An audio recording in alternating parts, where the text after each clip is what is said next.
Welcome to Pixelated Realms, your guide through the digital landscape, untangling the mysteries of your favorite titles and discussing the latest and greatest in video game fun. I'm your host, Alex Salerno, and alongside me is my brother Tyler and my good friend Dustin.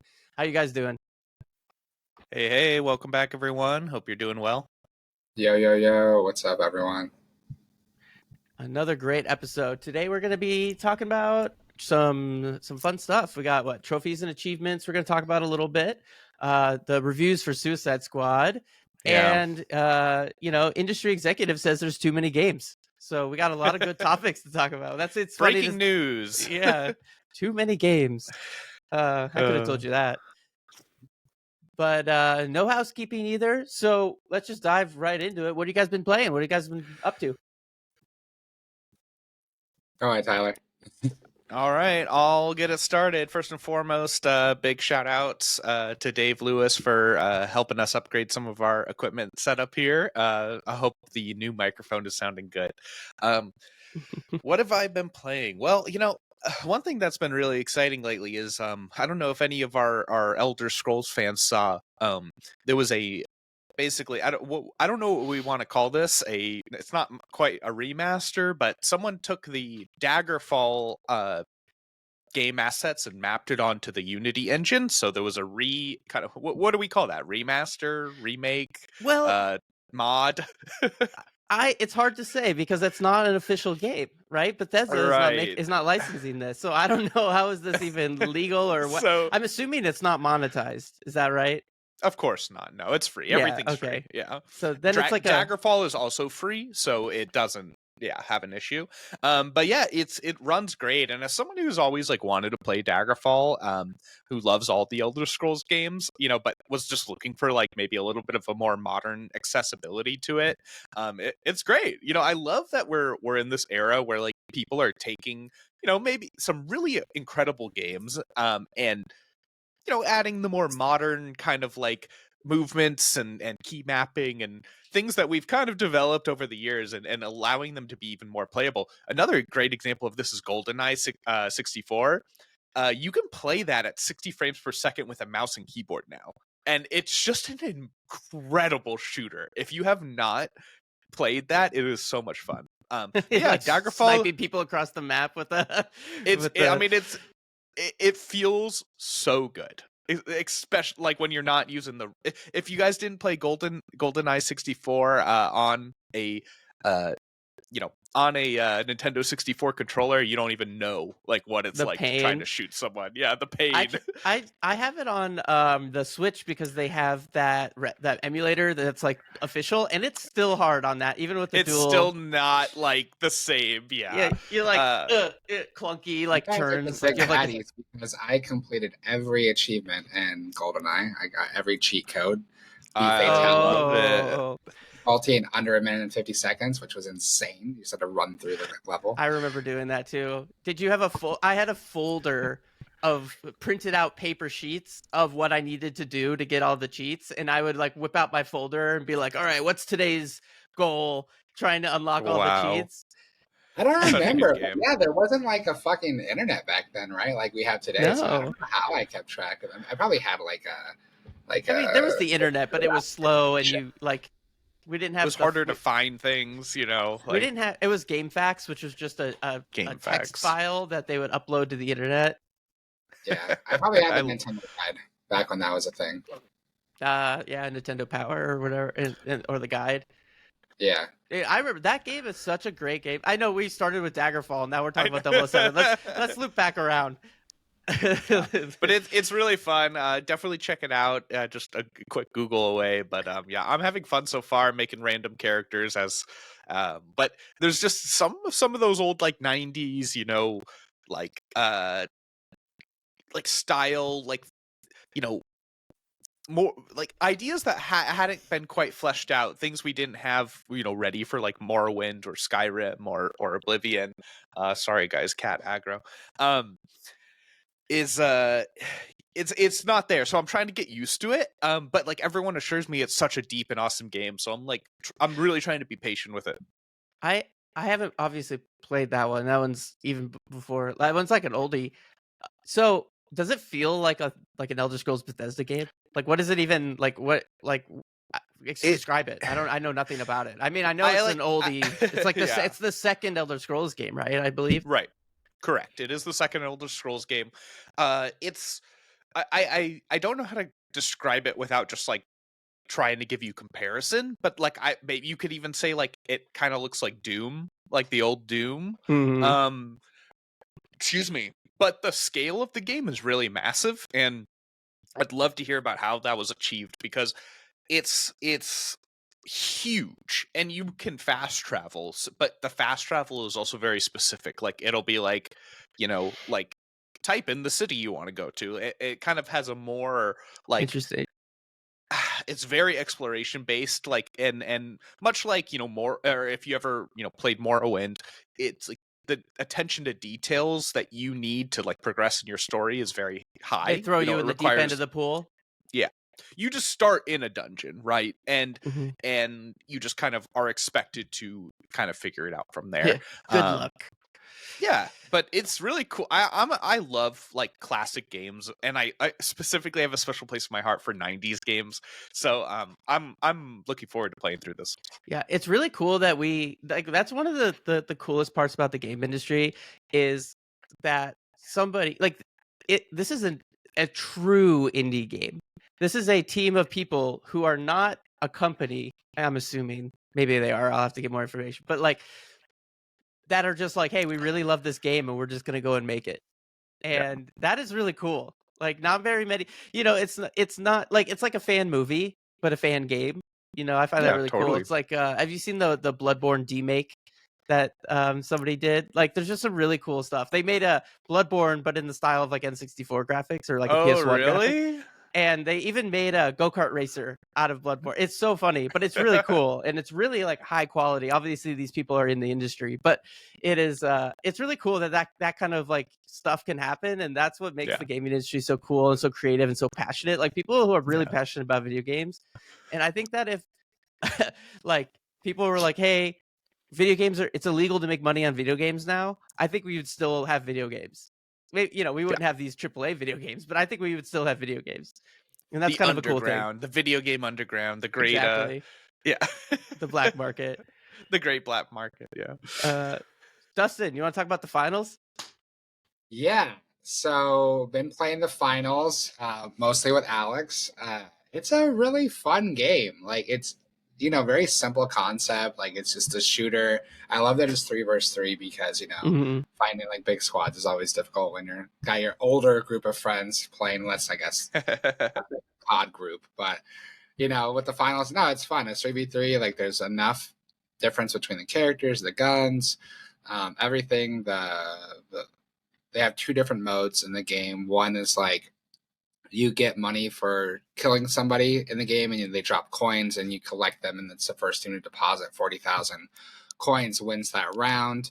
And then the other one is they have basically vaults in the game on the level, and you go get those. And the same thing, you collect the money from the vaults, and then you go and deposit them. And for each vault you claim, you get 10,000. It's the first team to claim 3 vaults wins the round. So yeah, the gameplay is very fun and different between the 2 levels. The only big thing I hate is the gunplay is like really bad. Like I don't know if any of you guys have played PUBG, but like the first time you play PUBG, you're just like, I can't fucking shoot any of these guns. They all suck. Like that's so wonky feeling. And then you play for a while and you learn how the guns work, and it becomes easier. The finals is very similar, at least was for me. Like it's not a smooth gunplay system at all. So if you're a big COD guy or Battlefield or you've been playing Remnant 2 and you're used to like this like just real smooth gun like stuff, like the finals isn't going to be it. But get fucking power through it and just learn how to do it, because the game is pretty fun. Yeah, and it's free to play, which is pretty good. You can't really like complain too much. And I agree, the gunplay is a little weird, but the more that we play it, and I actually kind of think that was almost intentional, because the gunplay is kind of weird. So the guns aren't very accurate, just in general. They you basically, in order to get a kill, you would have to basically unload into their head like at point blank range. But because it's like a 3v3v3v3 game, I think they do that on purpose. It's more squad killing. Exactly, to encourage squad-based gameplay as opposed to these like Mavericks that run around and go and kill everybody. So they're like, hey, you can try and do that, but the guns aren't going to really support that. And I think that's an intentional decision. It's an interesting now point, that we play it, because at first I was like, exactly like you were saying, like I'm used to Call of Duty where I can go and just like wreck every fool. But now if I run in by myself and try and 1v3 everybody, I'm going to get killed no matter how skilled I am. There's no way, unless I do some, you can get lucky or whatever, but like generally you're just not going to be able to do it. It's just not going to happen. And I think that's actually very intentional. Yeah, I hope so. That's a really great point. Mm-hmm. So yeah, I mean, I've been playing it a little bit too. I like that the buildings are destructible and we have that destructible terrain, but I gotta say, like, it just gets chaotic. Like, I don't know, maybe intentional. Yeah, maybe it's just I'm old now and like that's just the reality of it. But I at sometimes like we're running in and Alex, I think you're right. I think it's a squad based game. As soon as you become a solo player in that game, like it goes downhill, and there's nothing you can do really. It doesn't matter how good of shooting you are. I've unloaded whole clips into people's heads, at least it felt like, and they're still standing. But then like it just seems like I usually have to reload. Yeah. It's like, it just feels like we run over to the objective and then just everything explodes and the building we're in just becomes rubble. And then I'm like, what is going on? I'm like, the dude in Saving Private Ryan was shell shocked. Like, I don't even know what and that's to kind do of next. the fun of it though, right? Like the game has some very interesting mechanics. Like they have these things called goo grenades that when you throw it, it explodes this like goo wall, and you can use it for cover. And then it has like pyro grenades, then you have like revives, and you have all these like gadgets that you can use that makes the game very interesting and fun. So it's like it's not a tactical shooter, it's a squad based arcade kind of shooter. And I think if once you kind of wrap your head around that it's not Call of Duty, I think that makes it a lot more fun. And like I actually like the destruction, I like the chaos of it, because you can use that to your advantage. You know what I mean? Like if somebody is like really hold down and bunkered in, you're like, all right, I'm just gonna blow up the building around them, or I'm gonna go a floor below where the objective is, and I'm gonna blow the floor out and I'm gonna let it drop down. Like it's actually kind of fun. Yeah. I hate the fucking I mean, I hope it's successful. It's really I'd say more honestly than the gunplay for me. Like the most frustrating thing for me is like traversing the map, because they'll have like bolt over here, and like there are just so many places you can get stuck. Or like there's the one map where it's kind of like Italy, I would assume, like at least it feels like that, like a Mediterranean city. Yeah, kind I'm of pretty thing. sure the developers are in Europe, so a lot of it's all like Europe based.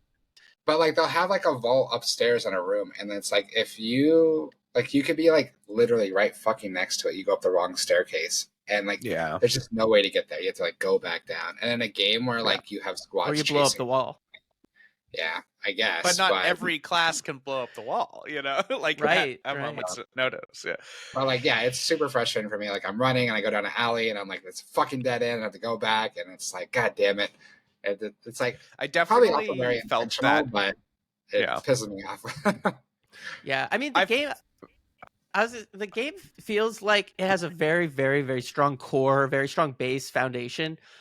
It does feel like that they're kind of waiting to see if it becomes popular or not, and then add more to it. Like that's how it feels. Like there's only 4 maps, and then there's only 2 game modes and stuff like that. And so there is a tournament mode and some things, but it feels to me also, like they're gearing up, right? They're like saying like, in that game, can my character a grappling hook? I can just like.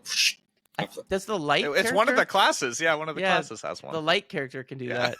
It's like their starting ability.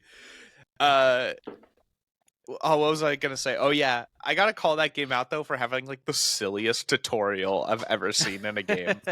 It's literally like, do you want to play the tutorial? Yeah, sure. And you hop in, and it's just like, pick up this box, okay? Put it in this thing. Done. And that's it. That's the whole tutorial. And I was like, that was a waste of time. Yeah, it definitely feels like the demo level that developers use to test the game that they just like were like, hey, like just let them play in it. Exactly. Yeah, Exactly. but I mean, it's a free game, worth playing. Yeah. All right, Alex, what are you playing? I've actually been playing a little bit of Diablo 4 again. I wanted to give it another chance. Wow. So, when it first came out, we really liked it, and we've been playing we played like a lot of it, and I have, I don't know, even probably like 100 hours or so in the game, because I went through and I beat the story. I have a druid character, and then I was like, there's a new season coming up in a week, so I was like, maybe I'll give it another chance. So I've been playing that a little bit. I've been trying to get my character to level 100, and it's a slog, man. Yeah. It's just like once you get past a certain point, I want to say, I don't remember exactly, but like maybe past level 60 or whatever, everything, all the content beyond that is not really designed to help you at all, and so it's just very repetitive. You end up just doing these same dungeons over and over and over and over and over and over again, and it's so grindy. And like I have, so like I don't want to make it sound like I'm talking like mad shit about Diablo, because here's the thing. The story I thought was actually really good. The Yeah. mechanics overall are very solid. The loot, the abilities, the characters, the world building, all that stuff is very solid. And I think it's in a good place, but it needs, there's a certain level of polish, or maybe not polish isn't the right word, because I feel like the game is actually pretty It's like polished, but the there's gameplay loop. exactly the content needs some work, and it at post story, once you get past the story, the game kind of falls off. And like the thing with Diablo 4 is it's inherently a live service game. That's Right. It's not a you beat the story and it's over. It is designed to basically be a live service game. I don't know if they officially call it a live service or whatever, but like if they don't, they're fooling themselves. It's a live service game. Yeah. And it has seasons, so I guess that would be enough to call it a live it kind service. of defines So, it. Yeah. but I mean, don't even get. Well, you know what? Yeah, let's get a little bit into the seasons. So, seasons, in my opinion, are wasted. And I know. So, like, for those who aren't familiar with the Diablo seasons, what happens is you have to create a new character for the seasons, and then you play the content, and that makes zero sense to me. There's no, like, and I get it. People are going to come out in the comments and say, well, that's what Diablo 3 did. Well, you know what? This isn't Diablo 3. And I think it was wrong in Diablo 3 as well. And what ends up happening is you spend hours building this character. And to me, like, the beauty and the loop of games like this is you spend time building a character that you feel connected to, that you attach your image to, basically, and you're saying like, hey, this is me in the game. And just for them to come out with a new season and say, hey, to play the new content, you have to completely destroy that and start over from scratch is completely opposite of what I think the game is emotional connection is. And let's like, the emotional connection to video games is why we play a video game. You want to feel like adventure. You want to feel these things. So if I have to feel like I'm restarting every 3 months, it's completely opposite of what the purpose of the game is. And so like the content in the seasons, I've only played the first season. There's only 2 out so far. I never really played the second season, but from the first season, I remember the content was all right. It didn't like blow my socks off, but I just couldn't get past the fact that I had to create a new character. And I was like, like I spent all this time min-maxing my character, getting it all right. Like, really what they should be doing is they should create the new content. You should absolutely be able to use your old character. And whether or not the buffs are temporary for that season, and then you gain like, cosmetics at the end or whatever it is, like I don't honestly see a reason why you need a new character. There's no reason for it. Let me be level 100 and super powerful, and then make the, just scale the enemies. Another thing that I was thinking about the other day was like, I actually think I have a lot of thoughts about Diablo. And one of them is like, I think Diablo would actually really benefit from a rogue-like content strategy, like mechanically. Like, I think it would be such a prime candidate for that roguelike loop of, you go into these dungeons, and in the dungeon you get these buffs or whatever, and if you die, it resets the dungeon or whatever. Like, I actually think Diablo would be such a prime thing for that. And Yeah, I mean, I'm a interesting. little biased because I really like roguelike games and I want to put roguelike mechanics in every game that I play, but I think Diablo would be particularly set up for something like that. I haven't really thought out the details of that, obviously, but I think the mechanics would be good. Yeah. And then I have one more rant. Well, actually, unless you guys have something to say, but my last rant, and I might make a whole video on this, like a short or something, is that the store is so fucking predatory. So there was a set of armor in the store that I thought was pretty cool. And I was like, oh, hey, like, I played the game for a while now, and I have no problem spending a little bit of money on a game that I enjoy. And so I was like, all right, let's see, how much is this? And I go and look, and the armor that I want, just the set of armor, is $25 Oh my for gosh. one set of armor. But that's not even the craziest part. So, like, $25 is a lot for just a cosmetic set of armor, in my opinion, but it's not like completely like other games do that too, right? Like other games, like it's not like okay, I can kind of get past that. The shittiest fucking part about it though is that's $25 per class. If you wanted that set of armor for each class, it's $25 per class. You don't like, are you freaking insane? It should be, hey, pay $25 and get this set of armor for all the classes. Yeah. No, that's $25 just for my druid set of armor. And I'm like, no fucking set of armor is worth that shit. I was like, whatever happened to like the cool armor being like an in-game thing, right? Like, right? And none of the armor sets in the game are nearly as cool as the ones you can buy on purpose, obviously. And I'm just thinking like, ugh, like have you fallen so far, Blizzard? Like, there's a tactical way. So desperate. It is. There is a way to do, and like, listen, I'm not shitting on microtransactions completely. I understand that gaming companies need to find ways to make money. Gaming costs more now than it ever has. I understand that. I'm not pretending to say that like all games should just be their, like, whatever. Like, they got to make their money. And on a live service game, you got to make your money. But that is just disgusting and predatory. And like, companies need to realize that people aren't going to like deal with that shit anymore. And we got to vote with our wallet. And the shitty thing is there's like, really wealthy people out there who are, or streamers or whatever, who take donations and then buy it and whatever, that are these whales that are funding this. Like, I listened to that guy we recommended in the last podcast, Pirate Software. Real quick, I don't believe his voice is actually that deep. I think he's using EQ. I think there's no way his voice is that deep.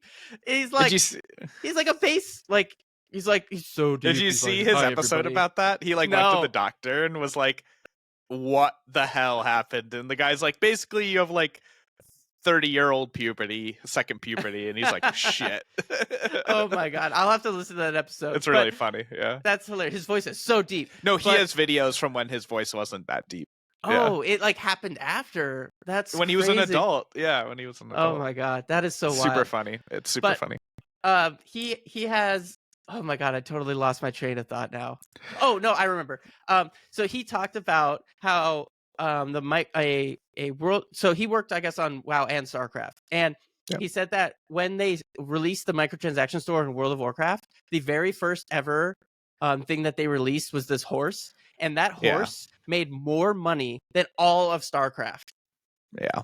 2, I think. I don't remember exactly. I'm assuming 2, but it was StarCraft 2. Because StarCraft 1 wasn't even out. But he could have been comparing the old ones. But one of the StarCrafts, and I was like, wow, that is amazing. And there's Isn't that whales. Crazy? There's that many whales out there. I mean, that was probably a very specific, use case. But like, there's so many people out there that are going to pay all this like exorbitant amount of money that the companies are like, we don't care. Like, we are making money hand over fist.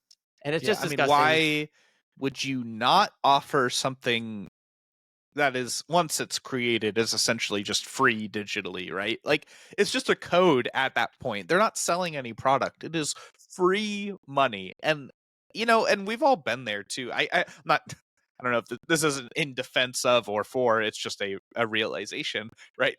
Anyone who's played a game just like yourself, and in this case Diablo 4, you play it enough, you're like, you know what? I feel like $10 to look a little cooler would enhance my experience. Okay, cool. You go to the store, and like to some degree that's fine, and I'm fine with it too. Like League of Legends, I think, is the perfect example of kind of like doing microtransactions as kind of, I don't know, Fair? acceptable, fair, thank you, Yeah. fair a way as possible. Because it's like, you could play League of Legends for 10,000 hours, man.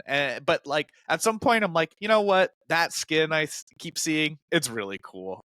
It's worth the money, and I'll drop the money and get it. But like, $25 for a set of armor, when like in Diablo, I was always just being used to like getting that armor myself. I don't know. It feels like it takes away from the game. Like, you have to be really careful about how you offer these bonus materials and how that's going to affect the game. There's a couple of games I really like that they offer basically pay to win, options, and it's like you can pay to get more experience, and it's like, do they? Yeah. I understand that money is amazing, but are you realizing that you're kind of like bricking your entire game because of it? So yeah, it's particular. Yeah. So I don't like pay to win mechanics, but when I worked on some game, I forgot which game it is now, it had pay to win mechanics in it. I think they ended up being scrapped. But the thought processes was not everyone has all these fucking hours to pour into games. So Right. why should a working professional like us or the people with kids and that be have to be so far behind everyone else, right? So it was an opportunity. And the way we messaged it was like, hey, yes, the hardcore people are going to just drop money on this, level up their characters, and dominate. But what about the people, and there's going to be the people who want to earn naturally, but what about the people who just don't have the time to get to max level right away and be competitive? So it's an opportunity for those people to spend money and get to where they want to be so they still have as much of an enjoyable experience as everyone else without having to put in the countless grinding hours.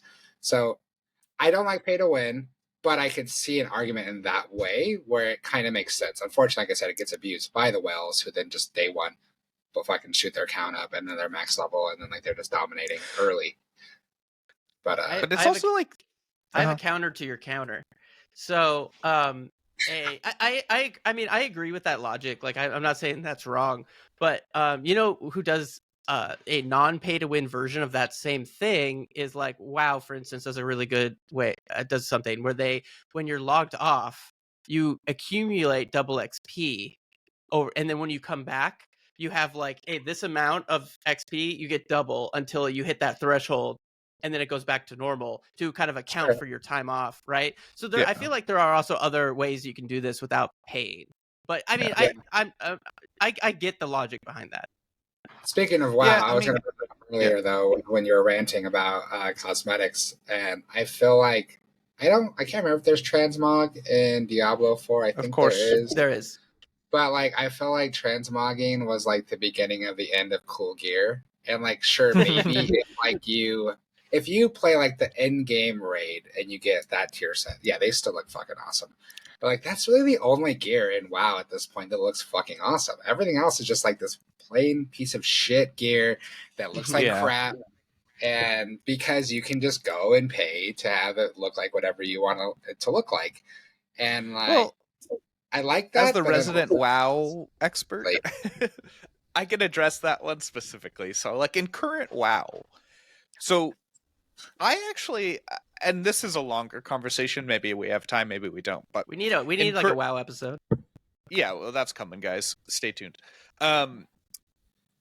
In current WoW, basically, you're obviously you start in like a normal raid, right? And then you go to heroic raid, then you go to mythic raid. And each of those items are going to be the same, but they're going to be different color variations as far as the set items that drop for your class. and they do tend to look cooler, unless you just don't like what it looks like in general. So you really are like, when I'm running mythic raids and I'm trying to get, yes, of course I want the upgraded gear. That's incredibly important, do more damage, more health, all that good stuff. But like once I get that new look, like you can totally go and flaunt that. Like there's really, there's a few ways where you might be able to fudge it, but like for the most part, when I'm walking around in that mythic colored gear, like I would see people and I'd be like, or this is also a great example for mounts. There's some mounts that only drop, or mount skins that only drop from the last boss of mythic, and you'd be like, shit, that person cleared mythic. Like that's kind of cool. I think one of the things that Dustin was trying to say, and correct me if I'm wrong, is that like you can now buy things that look cooler than those, right? Yeah, and like I said, like the in-game stuff, sure, like the hardest things that like only the top couple percent of players actually want to get or can get it, because the skill gap isn't there, they don't have the people. Like some of that stuff still looks cool, and yeah, like even if the gear looks a little plain, like where it's from, it's an achievement, it's a flex, right? But like outside of like those small areas, I do feel like the gear is like extremely basic. Even we'll even take this away from WoW. We'll go to Valorant. Valorant has like these super fucking shitty guns that all are like their just skins are so crazy. Yeah, like it's the ones you buy. The basic one is just like this piece of shit gray scale looking gun, and then you have to buy the ones that look different, So I think I give a pass though to games that are free to play, because that's their only level of monetization. So they get a little bit more of a pass than other games do. Like for instance, Diablo 4, you have to pay the full $60, and then they put this bullshit on top of it. Well, while you're paying for the game, and you're paying $15 a fucking month for the servicing, so like, wow, you're really dedicating a lot of money like to have that experience. Things locked. I mean, well, here's the thing: WoW doesn't. I'm not going to say there isn't purchasable like armor sets and things like that, but that's not exactly the focus. They also have this thing called I'm sorry guys, I haven't played retail in a little bit. It's the like the travelers. They basically introduced this new mechanic where you can, by doing things, you get these purchasable points, and you can go in and buy transmog items. And so you get really cool stuff, and that's free. So like things like that, I think really. They give you like there's like a monthly. There's a monthly like travelers catalog. I'm sorry, I'm totally forgetting what it was called, but basically like they have mechanics for you to get those cool things even without paying. So I don't know, I don't think WoW is the fairest like comparison when it comes to like this particular argument. WoW is mostly mounts and pets, like the things that are locked. It's mostly mounts and pets. That's correct. Which they just released this really cool like tree dragon mount, and I was like, you know what, that does look pretty cool. Like I can kind of see why like that would cost for the original Dragon Well planes that you had to grind in vanilla. I remember. I got the flex pets just fucking falling behind me. Cool. Funny. Well, I think this is a good part to transition into the rest of our shows. But before we dive in, I just wanted to say that we really appreciate all those who follow and subscribe to us. We post new episodes every Tuesday at 8 a.m. on podcast services and YouTube. You can also find us on Instagram, Threads, and YouTube at Pixelated Realms Podcast. And soon as well, we might start. This is just, we literally only talked about this morning, but we're kind of spitballing the idea of maybe streaming on Sundays. So keep go ahead and look out for that those notifications on. Yeah, exactly. And then and also I have not updated my document, so excuse me for being slow. But if you would like to comment or add, talk, ask us a question or anything like that, you can go to pixelatedrealms.org/ask. That's ASK, and go ahead and drop a comment in there. And at the end of the show, we'll go ahead and read it. So thank you for everybody who has been writing into us so far. Yes, thank you. All right. That being said, trophies and achievements. Let's talk about that a little bit, Dustin. Tell me. Okay, so this is how this conversation came up, everyone. As you guys know, I've been playing Spider-Man 2. I was very close to being done with Spider-Man 2 last time we talked. I have now completed it, and I went through and I've done everything. So I have a 100% progress in Spider-Man 2. There's nothing left for me to do in the game. But I realized afterwards that I did not get the last trophy because there are a bunch of trophies that PlayStation has created that don't actually have anything to do with the story. It's like I have to fly across the city, I have to fail a trick, I have to like do so many tricks in the air, like these little like random things that you normally wouldn't like, think about. And that's actually preventing me from like I guess what's platting the game. So Wait, let me yeah, get this straight though. Can I get this? I just want to get this straight and make sure I completely understand. So, within the game itself, you have 100% completion. yes, and that's Okay, including but all side you do missions. not have within PlayStation. You do not have all of the trophies. Exactly. Okay, So okay. I just wanted to make sure that was clear because I wasn't sure. yeah. So yeah, in the game itself, like I've found all the spider bots, I've done all the hunter stuff, like everything. Like there's literally nothing left I can do in the game that is attached to Spider-Man 2, the story or whatever. But I have not achieved every trophy because they're like more gimmicky things. Like, oh, you have to kill 25 guys from invisibility hanging upside down, you know? Yeah. And so, yeah, it was kind of interesting for me because like I've been like really focused on trying to get 100% because I rarely do that. Alex, and I think this might actually be like one of the first or second games I've ever actually fully completed where it says 100% on there. And so I was like, oh, wow, that's interesting to me because thought I was done, but I guess technically in the eyes of trophies and platting, what's officially a platting the game, I'm not. So I don't have any desire to go and get those last trophies. I feel like 100% progress is good for me. But yeah, it's just kind of interesting for me, like that there is a difference between fully beating a game and like achieving everything that's done with the game with the developers intended, and then like what was created to then like give you a path of like trophies within PlayStation. Yeah. Trophy like design is such an interesting like philosophy, right? Because it's left up to the individual developers. And so like each game is different. But by the way, you're so close, you might as well just go and do it. They're probably only going to take you like 30 minutes It's to only do like them all. 7 trophies total. Like I Yeah, they're probably probably like really really small. But I've thought about this a lot. So actually I'm really glad you brought this up because I'm a platinum hunter a little bit, not as hardcore as some people, but I like if there's a game that I like, I will go out of my way to try and get the platinum. I think I have something like 30 of them, which is a pretty good number. But there's some people out there who have like hundreds or who will buy games that, and I'm not talking shit. I'm just telling you like how it is. But they'll go and buy games that are like have like you can get the platinum in like an hour kind of a game, and they'll like pad their numbers a little bit. So people do go for these. um but there's kind of a philosophy of how like what the trophies should be, and like should they be most of the time I'd say though they are not associated with the gameplay directly, like you said. Like sometimes there'll be additional challenges, and Right. I came up with this philosophy a while ago that so this isn't like the first time I've thought of this, and I'll probably bring it back up again in the future. But I think, and just to be clear, so PlayStation, the way they do it is they have bronze, silver, gold, and platinum trophies. So bronze are easier to get, gold are harder to get, platinum means you've gotten all of the other ones. Xbox has just achievements where they don't differentiate between them. They do have points that you get associated with them, but like maybe one will give you 100 points, maybe one will give you 200 points, whatever.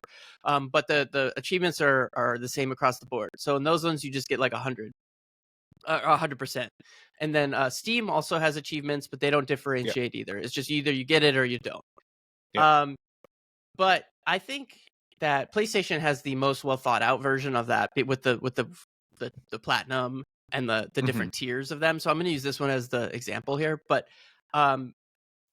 one, I don't think multiplayer should ever come into factor of achievements because it's like chaos. You can't guarantee that'll even like that such a scenario will ever happen, right? So it'll be like get 100 kills or something, even something as mundane as that. It's like you don't even know if the game servers will be live by the time somebody is trying to get there, or if there's anybody even playing the game to get that many kills. You know what I mean? So that's point one. But point two, which is much more um uh pertinent to this conversation is I think that there should be another category of trophy called a challenge. And or whatever, it doesn't matter, but like I call them challenges. So you should be able to say this is a challenge trophy, and it doesn't go towards the platinum, but it is on the list. And so you could, and I feel like these would be like those challenges. So where you're saying like, hey, these are things that are difficult to do more so than normal, and so they don't go towards the platinum. But for those who really want, you could, go for it. These are here some additionals.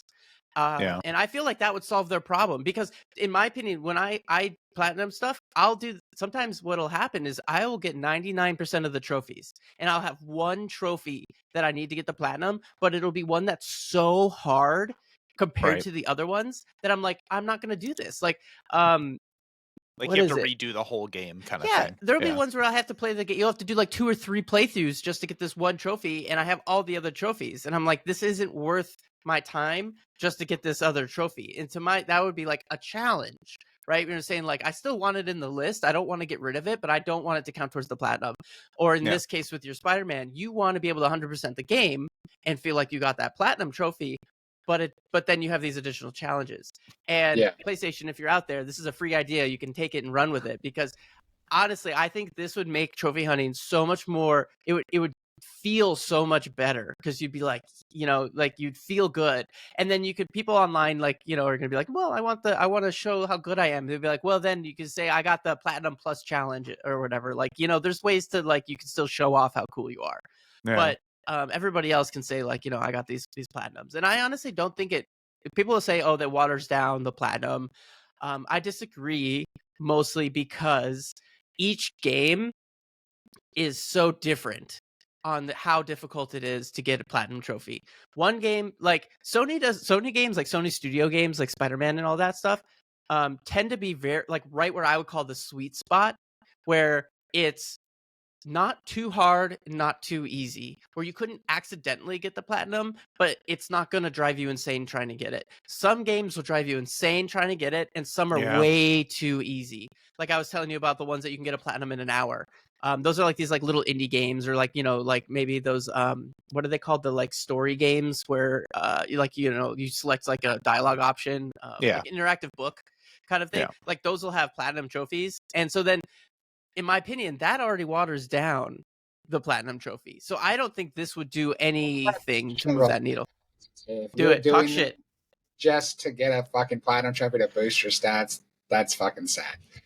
Yeah, you hear that, Greg Miller? We're calling you out. He does that. That's garbage time statistics for fantasy football people. It's funny because you're padding the score. I'm just over here like the guy who just like doesn't care at all about the achievements, but then I see like on Steam that like 1% of players have done this one thing, and I'm like, nice. Yeah. I'm like, I was like, I'm the 1% in killing the donkey. Yep. Okay, great. Yeah, right. You pet the dog 10 times. It'll be something super random. 0.01%. Yes. Or like you killed the first boss. You guys have both beat that, right? I haven't beat it, but we got pretty far. Okay. You guys, I saw this clip where you like can fight a squirrel. Like the squirrel. That's in the beginning. It's in the beginning. No, the squirrel just told me to screw off, and I left. Yeah. That's funny. Yeah, especially if you...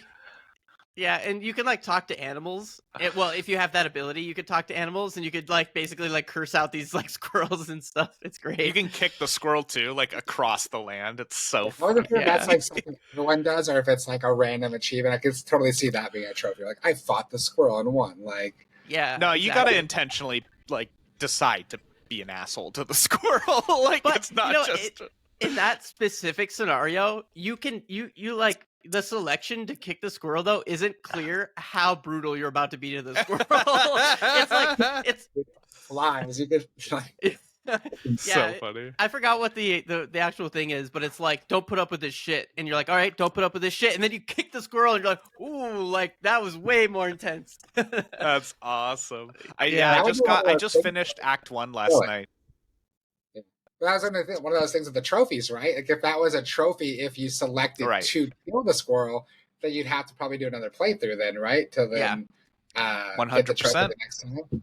I Yeah. don't know. Well, technically, you don't have to do a playthrough. You just have to load your save file. But regardless, Okay. Yeah, but most people don't have a save file for every 10 minutes of the game. You know what I mean? yeah, maybe Or you have to go in knowing what the achievement was already. Yeah. Right. exactly. So, yeah, achievements are. I mean, like you said though, a lot of people don't give a shit about achievements, but a lot of people do, and so it's like, at what point do you actually invest in the achievement system? But I mean, think about it. I really like the achievements, and Xbox was the first person to ever do this, so I got to give them credit. I remember when the Xbox 360 came out, and you had achievements for the first time, and I remember going, It was a "This big deal." is brilliant," Yeah. because it's like it's a community thing, and it's like I get to show off how freaking cool I am to the other nerds and show them how many points that I have and how little time I actually spend outside touching grass. And that's where you know what I mean? that's where that meme came from. That's like achievement unlocked. I mean, it might be an old meme now, but like, that was a thing. Like, it was like, oh, achievement unlocked, and it'd be the Xbox 360 thing up atop. Yeah. And then I remember World of Warcraft doing it. Yeah, I was literally about to say my first interaction with achievements, really, because I didn't really play console, was World of Warcraft. And as someone who played like super hardcore vanilla, like I've told you guys, like top 5 guild worldwide, like all this shit, like it was literally a fucking job, like 40 hours a week rating. And trust me, to do all of that, and then achievements came out later, and it didn't backfill everything that you'd done. And you're like, and I was the opposite of some of my buddies. My buddies like, oh, I kept every tier set. They're in my bank. I want them. And I was like, fuck it. I've had it. Like, I don't need it. I got the new shit. So I'd always like delete it or like, disenchant it or whatever. And so, yeah, like it was just like literally everything I've been doing for this game for like years is like just no record of it at all. Even now they have all these achievements. So it really pissed me off. I remember thinking like, I don't care, this is dumb at the time, and now I'm like, wow, I did this thing 10 years ago. That's crazy. So, you can see like what the date was on it. Yeah, like sometimes perspectives change, I do appreciate in like Counter-Strike, I have like I don't know if they still do it. I know I at least have the 10-year coin, showing like how long you've been a member of the community that you can display. I thought that was kind of cool. I was like, just something through it. World of Warcraft, though, they did like a real life achievement. I didn't get it because I canceled my subscription here and there. But if you were a subscriber for 15 years straight, they mailed everybody in that category a statue that you could only get if you were cool. literally at 15 straight years of subscription to World of Warcraft. Wow. I love stuff like that. Like, I did not know that. Destiny 2 does something that I think is pretty cool, that if you there's certain achievements in game that if you accomplish I mean, it's a little bit of a double-edged sword, but if you accomplish this achievement, it unlocks the ability to buy this item in a store. Yeah, you have to buy the item, but it's still kind of a cool thing to be like for instance, if you beat this raid, like most common one is if you beat a raid, then you unlock the raid jacket that you can buy that has like the raid symbol and stuff like that. Or if you beat the raid on day 1, you get like I think it's like a coin or something like that. And there's some cool things, so you get these like physical things with it. I think our dad actually has one of the jackets, which is just. I mean, for some people, that's a really cool thing. Yeah, I think it's pretty not cool. for everyone, but yeah. Well, I think this is a good time. Let's move on. Did you guys see the reviews for Suicide Squad? Or I'm sad, man. Like I don't know. Maybe I'm just too optimistic. But like I just want when I first saw the game, we're talking about Suicide Squad, Kill the Justice League. That's going to be releasing next month, or is it like a couple months from now? It's pretty soon. I wanted to say it was February, but I might be wrong. So some early reviews have come in from IGN and other sources. And it's really quickly. Do you want to read the quote? These are not reviews, everyone. This is the final preview. As the PR person, you can organize these. So these are not scored reviews. Okay. This is a small fair enough subset of the game that whomever is creating this game sent out or allowed media to play. So it's probably only the first 2 or 3 hours at the most. But yeah, it's Yeah, final preview. but do you want to read the quote from IGN? I think it was like kind of funny. I love this. We played Suicide Squad, Kill the Justice League, and didn't like it. Very to the point. Frankly, I mean, it kind of tells you everything you need to know. Just like, and like, I don't know. Like, the more I read about it, the more I was like, yeah, that's kind of just the unfortunate, like, I'm not surprised, like, reality of it. So, Yeah. I don't know. What do you guys think? I think my old colleagues at 47, who I'm assuming are doing the PR for this game because it's Warner Brothers, are Freaking not out. very happy with that headline. I'm like, God damn it, IGN, why are you doing that? But yeah, you know, like as a PR person in this industry, you know, it is what it is. You just kind of roll with the punches. Yeah. Yeah, you know, Rocksteady has been having a little bit of trouble. They're the ones who developed this, and they're known for making really good games, like Batman Arkham Knights, Arkham City, Arkham Asylum was the first one, all those games, and then they came out with I forgot which one. I forgot what it was called. Was it Arkham Knights? Whatever the last one was. Arkham Knights is the most latest one. Yeah, that's the one where you play as Batman's everyone wards. but Batman. Yeah, everyone but Batman.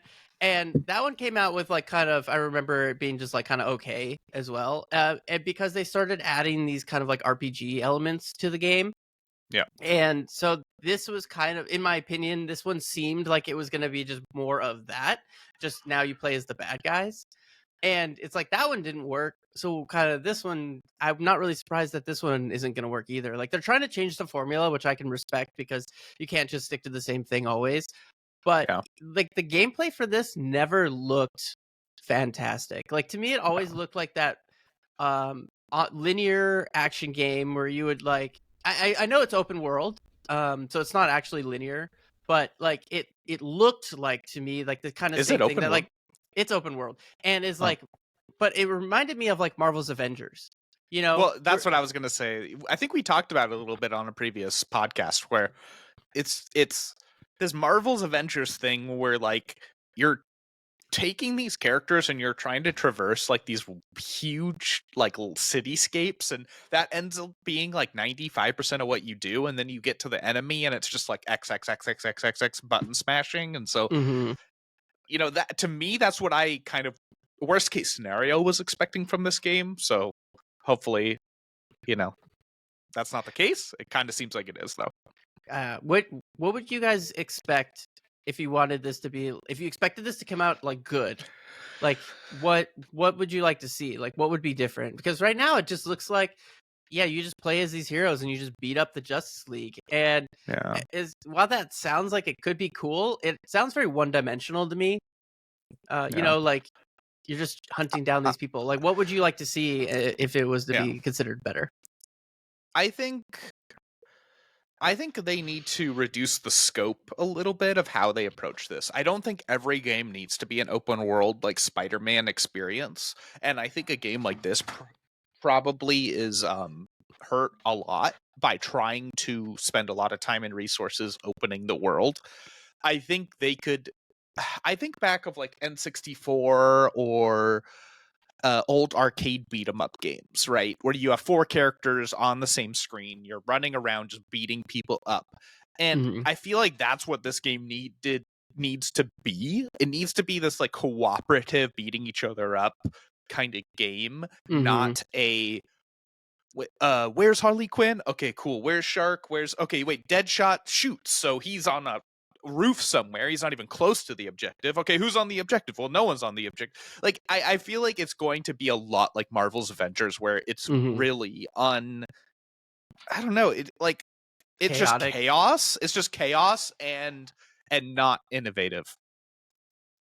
But I love these characters and I want it to succeed, so I'll probably end up still giving them my money and kill me, gaming community. But I don't know. I hope they can figure out something. That was going to be my follow-up question is, are you guys interested in this at all? But I guess you are. I really had no intention.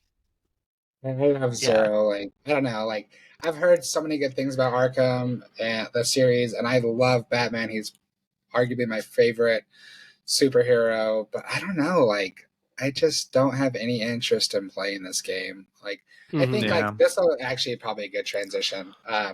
Is that like there's just so many games Mhm. that it's just like I have to be like super excited about it, Yeah. or it Yeah. has to like just be like you have to play this game because it is like industry changing, and like Yeah. that hasn't like got me to want to install Baldur's Gate 3 yet because it's not really my type of game. But yeah, it's Spider-Man for me, like Yeah. that's where Cyberpunk is at. Like I have to play it because it's just a great game at this point. And so yeah, I don't know. I don't have any interest in this one.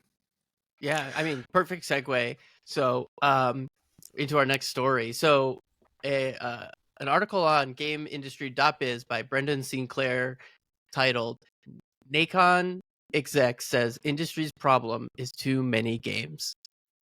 And so So I agree with you. Like you have to be very selective on what you play and what you pay your $60 for. And like we have kids, so Yeah.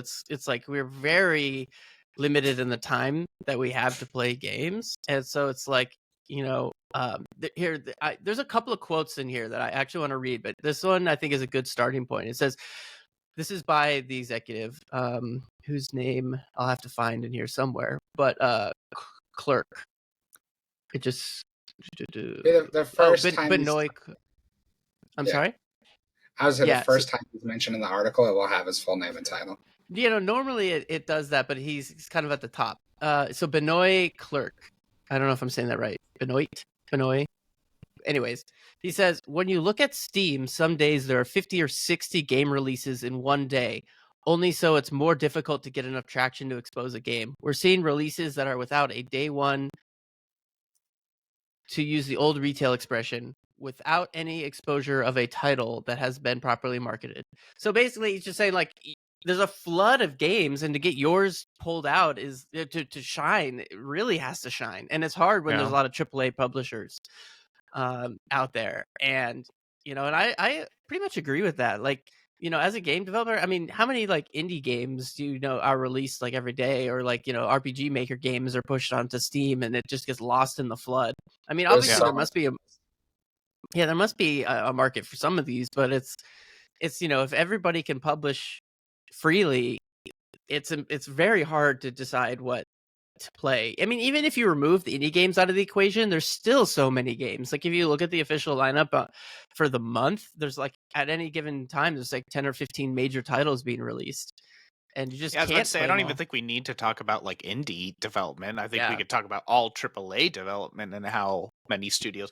I mean, like think about it like in terms of like film or movies. Like how many like independent films have you watched in the last year? You know what I mean? I feel like Yeah. in video gaming, there's actually a greater chance that your indie video game gets some exposure. Like, how many indie games have I played in the last year? A couple. Like, but I can't say I've seen any indie films over the last couple of Mm-hmm. years.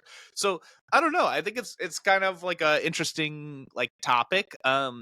Too many. It's like, is there too much art in the world? I mean, that's like it's kind of like a how do I like a philosophical discussion that like we don't even want to get into. But I think to me the more greater topic is just taking your time on that game and doing it right instead of releasing it and then trying to update it. And I know this is a topic we've talked about before, but like I just feel like there's a lot of games out there that are being released ahead of time, and just not and like taking a really great IP or a really great idea and then just kind of like floundering it because Mm-hmm. you guys released it before it wasn't ready. Um, Mm-hmm. Topic of kind of what his discussion was about how like there's so much access to being able to post your own like uh game, but I don't know. To me, I don't care if a million people are making games, as long as they're all good and worth people's time. I think that's awesome. Mm-hmm. Well, there's an Yeah. interesting quote here. Sorry, Dustin, I'll come back because I think that you'll have a lot to say after this. But so sadly, we've had a lot of like layoffs lately, and it's kind of a correction in the market from COVID. And I do take the stance that I think it's mismanagement, and executives' fault for not being able to like realize that correction was coming. But either way, um, there's a quote here where he says, "There are too many games currently on the market. We're seeing today the results of investments made after COVID when the market was bursting and every game was making a lot of money. So there were a lot of investments being made. This is 2 or 3 years after that. So the games we're seeing now in the market were financed in a time when there were simply too many for customers to be able to play them." So I've basically he's saying like there's more now than normal, even so, because of that like bubble, I guess, that was forming during COVID for the gaming industry. And that it's even harder now, which is why we're seeing all these layoffs and why we're seeing like we had like this really good year last year in video games, a lot of big titles released, and then this year, if you look at the lineup, it's not as impressive. So it's kind of the flux of the industry. And One thing you I got mean, to Dustin, remember, like, is that. Sorry, go ahead. Ask me a question. no, I was just gonna say you're right. Like this is what you've been saying all along. Yeah. So one thing you have to remember too, right? Like everyone's like, "Oh yeah, like this is such a huge year for gaming, like $100 billion industry, blah blah blah blah blah, most sales ever." But like, I'd be really curious to look at the market share of the actual games, Mm-hmm. of those earnings, right? Like, I'd say like Mm-hmm. the top 10 selling games, which are probably all AAA big studios, other Hogwarts than Legacy, you know God of anyone goes. War. Zelda, you know, those games probably ate up like 80% of the total market share of like games sold. Maybe not that, maybe not quite that high, but a huge chunk. I guarantee it's a huge chunk of sales. So it's like, yeah, there are a lot of money being spent on games, but that doesn't mean like if you're falling outside of like those top 10, 15 games that came out, like you might have like a very small revenue actually Yeah. compared to like a Spider-Man or a Baldur's Gate or a Zelda, Mario Wonder. Like these games did huge fucking numbers, 10 million plus copies each, probably, So it's like, yeah, I mean, the smaller indies, they don't need to sell as much to make as much, obviously. But, you can't just look at that end number saying $100 billion industry and say, well, Mm-hmm. every company is making money or every company is making hand over Right. fist. Because It's not distributed evenly. yeah, it's not collective bargaining where like the industry made this much. And everybody who is like SAG-AFTRA, or if there was a version That'd of be that for great. gaming, gets like a cut. That's not the case. So I do find it. I was just actually maybe I was telling you guys, but I know I told some other friends too that it is like getting ridiculous with the layoffs. Like I like the studios stuff. Like I can understand to a certain extent because of what we just talked about. Like games were out of control during the pandemic. Companies overhired. Now they're kind of correcting back to what it was pre-pandemic. But then you see like companies like Twitch laying off 35% of their Right. staff. You That's see Discord huge. cutting Yeah. 17% of their staff. Yeah. And I'm just like, how are Awful. like it's almost and my partner Sean for Ember, my PR agency, we were actually talking about this. So I guess like 3 or 4 years ago, I forgot who he mentioned, but someone put out a book about how they did like a bunch of layoffs and it basically like rejuvenated their company and they saw all this uh, productivity and profits from it. And like it was kind of like after that when you started hearing like more rumblings of like layoffs.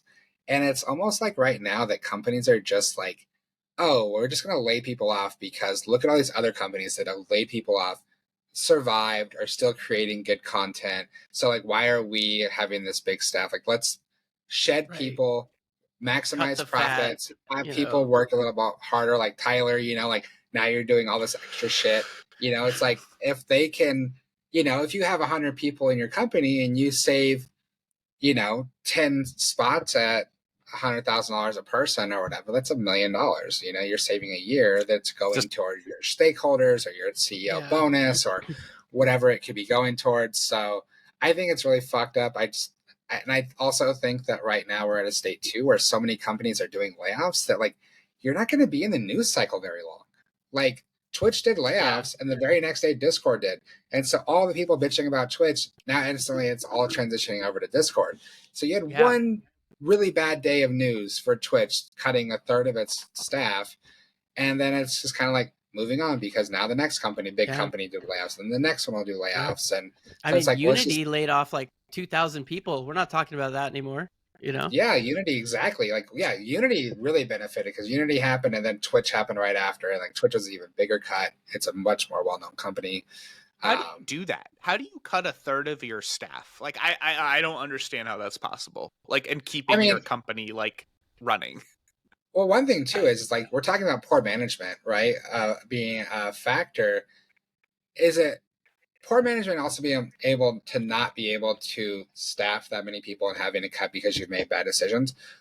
But could you even look at it from a standpoint of like, was it a bad management decision expanding or to that level of staff in the first place? You know, like, Right. did you make a Yeah. bad decision on even blowing it Exactly. up to have that many people? You know, so it's a kind of a different way to even look at it. It's still obviously management fault, but it's Yeah. like, you know, there's definitely a worry. You know, I've seen it tons on LinkedIn where people are like, "Oh, I got laid off after 4 months of being here," and that's Wow. just fucking mind blowing to me because you're like, Yeah. how could you have not known like 3 or 4 months ago that you were going to be doing cuts? You know, like Yeah. why was this position even available? So, you know, like there was an interview I did recently last year, and the company was at the during the process was like, oh, like you know, we've decided not to bring that role in, and it was a bummer because I was at the very end of the process, and I was like almost I ended up telling the recruiter, I was like, this is really surprising because I was expecting an offer to be coming through any day. Like I thought we were at the end of, like this was happening. And but as much as that sucked, I would much rather have been told in that moment that like, hey, this position's not actually a fit for the company right now, than be there for 3 months and then them say, hey, Yeah, that sorry, would be insane. it's not a fit for the company right now, you know? So Yeah. Realign your whole life, yeah, just to get fired. Yeah. Yeah. I mean, yeah. layoffs are just, in my opinion. So like, imagine if you made a mistake at work that cost the jobs of 2,000 people. You'd be fired. Right. You'd be fired. Like if you made that mistake, they wouldn't even think 2 seconds about it. You'd be fired. But executives can make these mistakes and they get bonuses for then making these layoffs and saving money. Like it's absolutely ridiculous. A bonus which could pay for all the people that were fired. Yeah, or like a good chunk of them, right? Like it's absolutely mind-boggling because the people who are punished are not the people who made the decision, which is the worst part of this whole thing, is that they're punishing all these people for something they have literally no control over. And I know like in very rare cases, yes, layoffs are a necessity in business sometimes. Sometimes it's just there's nothing you can do about it. But I would argue these last couple of years is not that. It is like what is happening is so the way a lot of businesses work is that because they're greedy, they basically take out loans on their predicted evaluation of the next year's profits. So they take out a loan saying, hey, next year, this is how much money we're going to make. And that's how they do their payroll. And so then they say, okay, now we can add X, Y, and Z number of people. New job positions are open. So they hire all these people. And if they don't hit those numbers, then they lay off people. Or if they if their shareholders say that they need higher revenue to boost up their stock prices for whatever reason, they lay off people to artificially inflate their revenue. So every single one of these decisions has the downstream people have no control over it. It's literally just people making greedy decisions and making bad calls because they easily could have, like, these companies, like, they're not, these executives are not stupid. They're very well informed. They have 1 billion people, you know, I'm embellishing there, but like a lot of people, they have a lot of people. 1/7 of the population of the world. Yeah, everyone. They have a ton of people feeding them all these statistics and data on their company and their finances, and they have all these consulting firms that do this. And so they know, like, hey, this is a temporary year because of COVID. This is artificially inflated, and it's not going to last. They knew that. They knew that going in. And so they knew they were going to have to lay people off. They don't care because they were going to take that time frame and maximize their revenue in that time frame. And then at the end, when it was over, they're like, we'll just lay everybody off. Like, they know what they're doing, and it's very unethical. Very There's sociopathic. yeah, it's sociopathic because I guarantee you every single one of those companies knew that those layoffs were coming when they hired that new flush of people. There's no way they didn't know, because they'll say like there's no way this is maintainable. They knew that big jump wasn't going to stay. And it's infuriating that nothing can be done about it for them. Like there's no punishment. They're not getting fired. They're not even getting. They're still getting their bonuses. They might even got a better bonus because of this stuff. It's so aggravating, and I feel like the entire community feels this way, and there's nothing we can do about it. Because if we vote with our wallets, the devs get hurt anyways. The executives aren't the only ones, right? In fact, the executives are usually the last people to get affected by this stuff. So there's like literally nothing we can do. And they're private companies or publicly traded companies. So there's, unless you're a billionaire who can go in and buy up a bunch of shares of this company and fire people, there's nothing you could do. And it's Well, maddening. shout out Discord that they gave everybody who was laid off 5 months of severance, which is pretty wild. That's a wild amount of severance. When I got laid off, I got 3 weeks, and I had to fight for the 3rd week. I was really originally going to get 2. There's a senior director, which, as you get higher up the food chain, those jobs get harder to find because there's just less of them. So as a senior director, I had 3 weeks of severance, which made it almost impossible to not have a gap in employment. So the fact they gave everyone 5 months, like, it still sucks getting laid off, but at least like there's an acknowledgement there, like, hey, it takes time to find a new job, so we're gonna like give you basically pay through June. So I thought that was kind of cool. Still sucks that people That's off. nice of them. A little But, positive note, yeah. I mean, Discord, like, I remember, like, it feels like it was yesterday that Discord was like the new thing, So Yeah. it's just kind of funny that it's like absolutely groundbreaking, genre, defining in its sense of video game communications. Yeah, I don't think there's another platform that even competes with it at this point. Is there? Like, nope. I mean, It's back just in the Discord day, now. We had Ventrilo, TeamSpeak. Yeah, those were the OGs. Yeah. And then like this is obviously the on-crack version. I mean, I use this for work. Like, my business partner and I, we communicate through Discord. We have an Ember Discord server, and we don't have Slack or anything like that. We just use that. It's free. It has everything we need. We do our meetings in there. We can do video chat, share screen, everything we need to do. So it's great. Yeah. It does make you It's wonder, sad to like, see how the them. fuck do they monetize Discord? Like, really monetize? Like Nitro, obviously, things like that. But they have that without store ads, now that like nobody's gonna buy things on. Yeah, so they got to figure out a way to make more money from the platform, which I've always wondered how the fuck they make money from this thing. They haven't been. That's the thing, is they haven't been for a long time. They just have been using their venture capitalist money. Yeah, they'll figure it out. We're gonna start having banner ads and fucking Discord servers. I know, of right? course. Until you pay for them to go away. Which I honestly I wouldn't give a shit. I wouldn't hate. Yeah, either. If I had to watch a trailer every time I went on a server, that would piss me off. You join your audio channel and it's like, first watch this 60-second video. You're like, I'd be so mad. Or in the audio chat, and all of a sudden it starts playing an ad. It's like it pauses our fucking conversation and like Pandora. Yeah. And it pops on, That would be the worst. Death. That'd be the death of Discord. Yeah. Well, speaking of ads, we don't have any ads, but I think this is probably good time to wrap things up. So thank you everybody for listening, and don't forget to follow or subscribe to be notified when we post new episodes, which is every Tuesday morning. Let's do a rant really quick. 2 seconds. 2 seconds. All right. Rant away. Gaming related. We were talking earlier about companies who have so much money that they take advantage of their consumer. They don't care if they lose a person or two. And I just want to say, fuck you, round one. You're an arcade in the mall. And I went there yesterday to spend. I have a card with $15 worth of credit on it. And they changed their cards. And so now my card is worthless. And I went up there. I was like, hey, my card's not working. Like, oh, we got new cards. And I was like, well, can you transfer my credits? I have like $15. Like, no, there's nothing we can do. It's just worthless now. That's like illegal. And then I was like, well, right? Yeah, I was like, if this card doesn't work, can you at least give me the new card for free? Because the cards cost $2. And the guy's like, no, you have to buy a new one. I'm like, are you fucking serious? I was so That seems illegal. I was Dang, super. that's a lawsuit waiting to happen. Because they just took your $15 and then voided it, right? Yeah, and like this was like a year ago. I was like, no, it wasn't, because I literally been here like 6 months ago. Like this bullshit. So I was really upset. So that's my rant. Oh. And I'm good. All right, that's a good way to. That's a good ending rant. Then. All right, I'm gonna say it I again. love it. Thank you for listening. Don't forget to follow, subscribe to be notified for new episodes. The best way to support us is to follow us on social media, on YouTube and Instagram. Soon, also probably on Twitch.